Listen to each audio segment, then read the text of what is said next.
Primeira coisa que você deve fazer é escolher um nicho, tá? De atuação. Um nicho de atuação e um subnicho. Por exemplo, eu vou te dar um exemplo aqui. Eu atuo no nicho de financiamento de construção. Da onde vem esse nicho? Vamos lá. Primeiro aqui. Existe a construção civil, né? Vamos pensar num gráfico. Construção civil. Dentro da construção civil existe a engenharia civil, tá? Dentro da engenharia civil existem nichos. Quais são eles? Eu vou te dar um exemplo. O nicho de financiamento de construção, o nicho de regularização de imóveis, o nicho de orçamento, tá? E aí, o meu nicho é o nicho de financiamento de construção. E dentro do nicho de financiamento de construção, existem subnichos. Por exemplo, com financiamento de construção, eu consigo atuar de várias formas. Como? Fazendo projetos, fazendo planilhas, trabalhando com a parte burocrática, a parte de documentação, dando consultorias dentro do nicho de financiamento, tratando ali de financiamento, que abrange o que? Que vem da construção civil, que vem da engenharia e o nicho de financiamento e os subnichos. Você conseguiu entender? Porque quando a gente estuda lá na faculdade, a gente tem N matérias, a gente pode escolher vários nichos, vários nichos mesmo.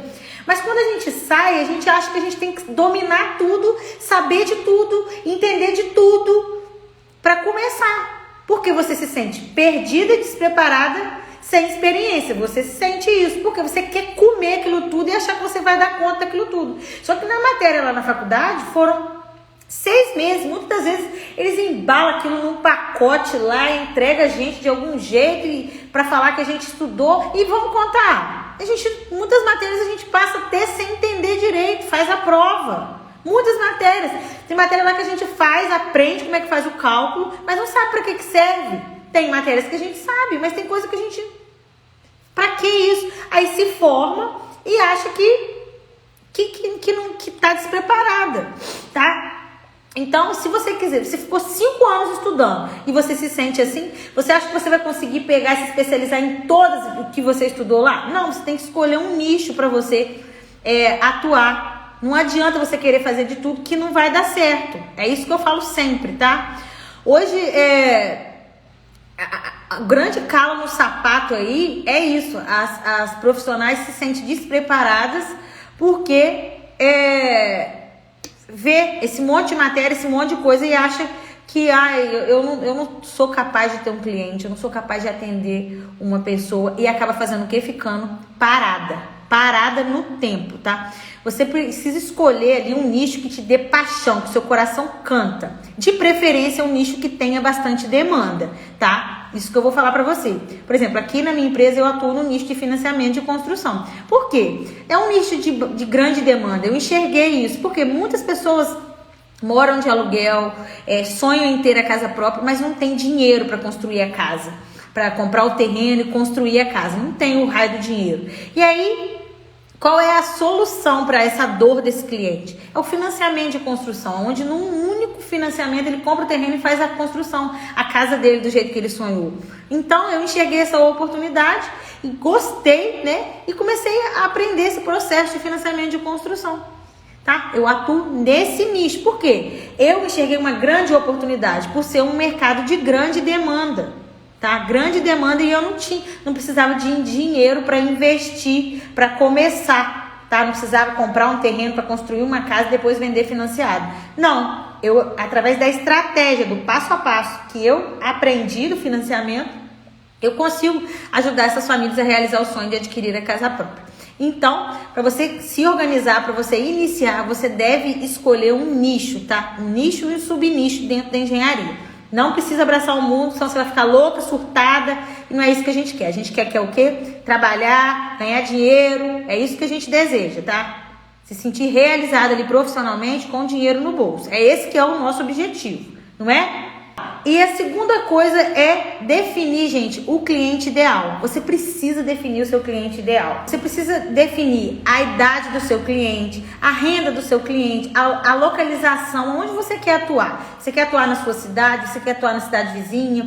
Você tem que definir isso na sua cabeça, tá? Por quê? Se você você sair oferecendo o seu serviço para qualquer pessoa, vai chegar um momento que um cliente, quando você oferecer seu serviço para ele vai falar que o seu serviço é caro, que aquele serviço ali é caro, vai querer ficar te desmerecendo, te humilhando. Por quê? Porque ele não tem condição de pagar aquele serviço seu. E aí você que tem que definir o seu cliente ideal para você falar com esse cliente. Você vai falar para essas pessoas, tá? Porque não adianta, a gente tem que ver essa questão da renda ali. Por exemplo, ó, eu atuo com financiamento de construção. Existe o financiamento, né, para as pessoas que ganham até R$4.000, R$7.000. Existe financiamento financiamento do SBPE. Acaba sendo meio técnico aqui, por isso que eu travo para não bugar a cabeça de vocês. Por quê? Existe a questão da renda salarial do cliente ali. Se eu começar a falar para famílias de classe baixa, eu vou estar falando para família de classe baixa. Se eu começar a falar para família de classe média, falando para família de classe média. Se eu for falando para famílias com a casa de um padrão mais alto, eu tenho que escolher. Por quê? O linguajar não vai bater. O projeto, a questão da construção é diferente. Eu tenho que escolher para qual pessoa eu vou estar falando, para qual cliente eu vou falar. Porque na hora que eu for falar lá no Instagram, na hora que eu for atender esse cliente, porque o valor é diferente. Então você tem que escolher para quem você vai falar. Porque senão vai vir um raio de um cliente e vai falar que o seu preço está caro. Porque realmente a renda dele pode não atender, tá? Se a gente não souber definir isso, o cliente ideal, você vai sair falando e a conta não vai fechar. Você tem que escolher a localização. Tem que saber ali se você vai atuar na sua cidade, se você vai atuar na cidade vizinha, tá?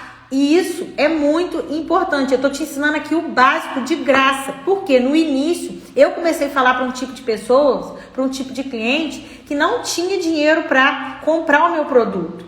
E aí vinha muito cliente, mas no final não fechava. Não fechava por quê? A minha comunicação estava errada. Eu estava me comunicando de uma forma, estava trazendo clientes que na hora ali de chegar, fechar, eles não tinham dinheiro. E aí eu percebi isso e mudei o que eu estava falando. Eu mudei a minha comunicação. Qual é o meu cliente ideal agora? É desse jeito. Eu vou falar para esse cliente. Se eu começar a falar de uma forma, eu não vou estar buscando o cliente certo, tá? Então, ó, isso aí eu tô te dando aí. Você pode achar que é besteira, mas é a receita do bolo que eu aprendi com o tempo. Eu aprendi isso com o tempo. Depois que eu soquei a cara na parede, como eu te falei, eu gastava horas atendendo pessoas. No final das contas não fechava porque não tinha renda. Isso, a culpa é do cliente? Não, coitado, não era dele, a culpa era minha comunicação que estava errada, tá bom?